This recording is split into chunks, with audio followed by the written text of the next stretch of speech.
आत्मन सप्रेम जय जीव। आदि मनीश्वर जोगेश्वर परम पूज्य सत्य सम्राट सदगुरुदेव सिमनी जी का वचनामृत से एक बूंद। अध्याय 2 अद्वैतवाद। काल्पनिक हो या सत्य हो, अब तक जितने पदार्थों और तत्वों का मनुष्य पता लगा सका है वे 3 ही कोटि में विभक्त हो सकते हैं। अतः अद्वैतवाद, द्वैतवाद और त्रैतवाद यह 3 वाद हैं, क्योंकि जितने तत्वों के अस्तित्व विद्वानों ने माने हैं वे सब इन्हीं तीनों में आ जाते हैं। जैसे 1 आत्मा, 2 ईश्वर और 3 जड़ तत्व।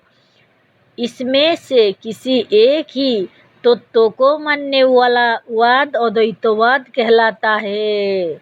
अद्वैतवाद के भी 3 भेद हैं, जैसे 1 जीवाद्वैत, 2 ईश्वराद्वैत और 3 जड़ाद्वैत।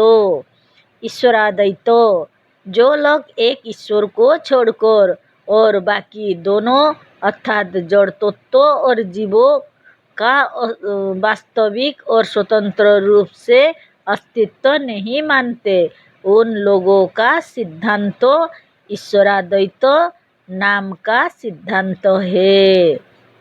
जड़ाद्वैत, जो लोग जड़ तत्व को छोड़कर और बाकी दोनों अर्थात जीवों और ईश्वरों को नहीं मानते, उनका अद्वैतवाद जड़ाद्वैत है।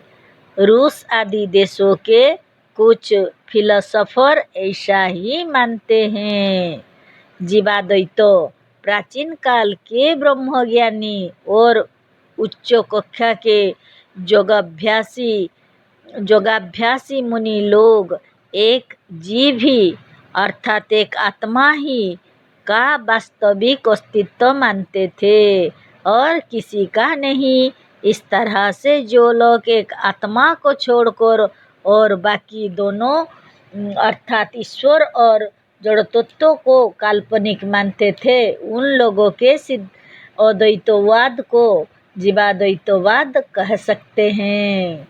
इन विचारवान मुनियों का कहना यह था कि इस आत्माराम का दूसरा नाम ईश्वर, राम, भगवान और ब्रह्म है। जैसे घर का ही दूसरा नाम मकान है, ईश्वर का व्यक्तित्व कहीं अलग नहीं। ब्रूहि वृद्धौ धातु से ब्रह्म शब्द बना है।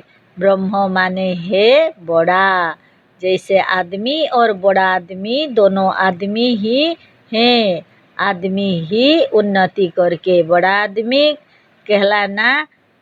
कहलाने का अधिकारी होता है।